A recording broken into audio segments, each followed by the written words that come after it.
वो है 12th plus NDA.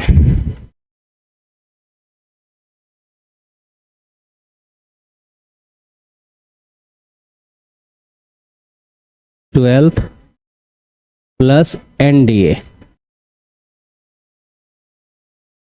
ठीक है, इसमें आपको जो सिलेबस होगा खास करके साइंस एक तो होगा, और साइंस में आपका हो गया फिजिक्स का, केमिस्ट्री का और बायो का। प्लस में आपका जीके भी रहता है, इसका भी रहता है, आर्ट्स पेपर का भी रहता है। इंग्लिश तो मस्ट है ही, बिना इंग्लिश का तो होने वाला है नहीं। ठीक है, और एक पेपर आपका मैथ्स का अलग रहता है। और मेन आपका जो रिजल्ट बनेगा मैथ्स के कारण ही रिजल्ट बनेगा, क्योंकि जीके जीएस में बहुत कम का सही होता है। ठीक है, वो उसमें कम ही नंबर आता है। इंग्लिश में नंबर ले आता है, लेकिन मैथ्स में नंबर जो अच्छा लाता है उसी का समझिए सिलेक्शन होगा। ठीक है, तो मैथ्स में तो कंप्लीट आपका सोचिए 12th का है, एकदम कंप्लीट आपको 12th का ही पढ़ना पड़ेगा, और थोड़ा सा एडवांस भी पढ़ना पड़ेगा। ऐसा नहीं कि बहुत चीज़ 12th में जो है ऐसा चीज़ है जो पहले के समय में सिलेबस था लेकिन अभी के समय में नहीं है, तो उसको भी इसमें ऐड किया हुआ रहता है, तो वो भी आपको पढ़ना पड़ेगा। तो मैथ्स में तो आपको 12th का पढ़ना पड़ेगा, जिससे आपका सिलेबस 12th का भी हो जाएगा और प्लस में एनडीए का भी हो जाएगा। लेकिन साइंस में जो आप पढ़िएगा ना, तो लिखा हुआ तो जरूर रहता है 12th का, लेकिन वो 12th का थोड़ा थोड़ा ही मिलेगा, कंप्लीट मिलता नहीं है, बेसिक चीज मिलता है। जैसे मान लीजिए हम ऑप्टिक्स पढ़ेंगे, ठीक है, तो ऑप्टिक्स जो पढ़ेंगे तो ऑप्टिक्स में लगभग मिल जाएगा। ठीक, इलेक्ट्रोस्टैटिक्स जैसे आएंगे तो इलेक्ट्रोस्टैटिक्स का हम लोग को बेसिक कंसेप्ट आएगा, सारा चीज नहीं आता है। जबकि 12th में आपको क्या करना होगा, उसका तो वहाँ डेरिवेशन होगा, 12th में आपको डेरिवेशन करना होगा, उसका प्रूफ पूछेगा, सिद्ध करना है कि प्रूफ करना है कि इतना बराबर इतना होगा, इलेक्ट्रिक फील्ड इतना होगा, मैग्नेटिक फील्ड इतना होगा, ये सारा चीज पूछा जाता है। तो 12th के लिए आपको पूरा डिटेल आएगा, जो आपको सर आएंगे तो वो पढ़ाएंगे। ठीक है, लेकिन हम आपको यहाँ बेसिक जो है पहले स्टार्ट करते हैं। तो देखिए हम लोग फिजिक्स का स्टार्ट करते हैं, और फिजिक्स में आज जो हम लोग पढ़ेंगे ना वो एकदम सबसे बेसिक चीज पढ़ेंगे, और चैप्टर का नाम ऐसे 12th में है इलेक्ट्रोस्टैटिक।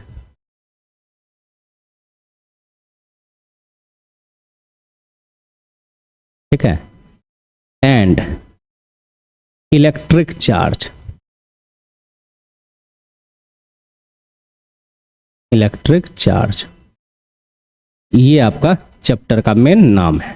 ठीक है, तो इस चैप्टर को पढ़ने के लिए आपको सबसे पहले जानना पड़ेगा कि भैया इलेक्ट्रिक चार्ज होता क्या है, इलेक्ट्रिक चार्ज है क्या चीज। हिंदी में इसको विद्युत आवेश बोलते हैं। ठीक है, तो ये होता क्या चीज है, तो इसके लिए पहले हम लोग क्या करते हैं, एक एग्जाम्पल, ये बेसिक ही है। ठीक है, और ये आप कहीं भी जाइए कोई भी चीज पढ़िए तो ये चीज पढ़ना ही पड़ेगा। ठीक है, इसलिए आज हम लोग का यही बेसिक चलेगा, सिर्फ यही चीज। ऐसे बड़ा टॉपिक नहीं है, कम ही टॉपिक है, लेकिन फिर भी हम थोड़ा सा टाइम देकर आपको समझाते हैं। बचपन में हम लोग क्या करते, एक्सपेरिमेंट सब करते थे। कैसे, तो एक बैलून ले लीजिए या फिर कॉम्ब ले लीजिए, ठीक, और बाल पे ऐसे ऐसे रगड़िए। ठीक है, तो रगड़िएगा, फिर उसके बाद जब ऐसे चिपकाइएगा तो बाल सब उसमें चिपकने लगता था। ऐसा बचपन में करते थे। या पेन को भी लेकर के हम ऐसे हाथ पर ऐसे ऐसे रगड़ेंगे, और फिर ऐसे ऐसे करेंगे तो देखिएगा बाल जो है इसके तरफ अट्रैक्ट होने लगता है। देखिए आपको दिखा रहे हैं एकदम, देखिए ऐसे ऐसे रगड़ दिए, अब देखिएगा बाल हल्का हल्का इसके तरफ अट्रैक्ट हो रहा है ना। तो यही जो अट्रैक्ट हो रहा है ये क्यों हो रहा है, ये क्यों हो रहा है, इसका रीजन क्या है, तो वो चार्ज के कारण होगा। तो उससे पहले हम लोगों को जानना होगा, यहाँ दो बात आता है, एक आता है मास और एक आता है एनर्जी। एक होता है मास एंड एक होता है एनर्जी। पहले इसके बारे में देखें। तो जैसे हम मास के बारे में देखेंगे, यानी कोई भी ऑब्जेक्ट अगर आप लीजिएगा, जैसे मान लेते हैं हम एक ये सरफेस ले लिए, ठीक है, और इसको सरफेस ऐसा लीजिए जो थोड़ा सा लूज सरफेस हो। जैसे आप कपड़ा ले लीजिए, कोई भी आप कपड़ा को ऐसे चारों तरफ से पकड़ लीजिए, उसके ऊपर एक थोड़ा सा भारी टाइप का बॉल रख दीजिए, मान लीजिए मेटल का बॉल हम रख दिए, लोहे का बॉल रखे, तो जैसे उस पर रखिएगा ना तो आपको दिखेगा क्या चीज कि जब हम इस पे रखे बॉल तो ये ऐसे करके थोड़ा सा बेंट हो जाएगा।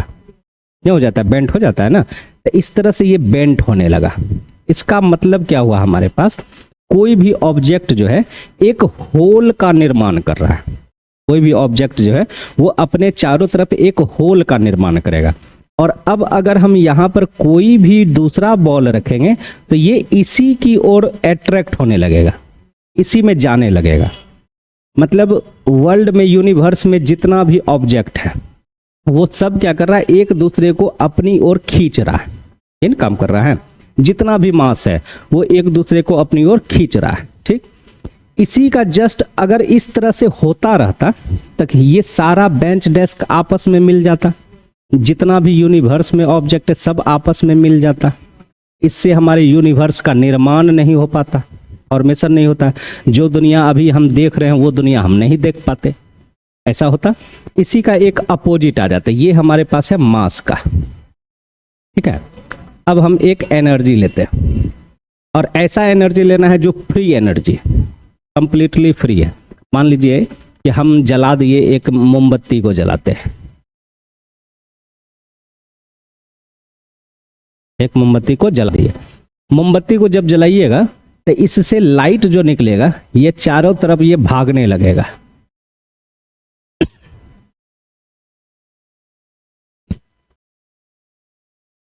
ये चारों तरफ भागता है ना, चारों तरफ। यानी ये लाइट का क्या कंसेप्ट है, लाइट का क्या प्रॉपर्टी है, इसको जहां भी जगह मिलेगा उधर की ओर जाना चाहेगा। जहां फ्री स्पेस मिला वहां वो चले जाएगा, जिधर स्पेस मिल रहा है उधर जा रहा है।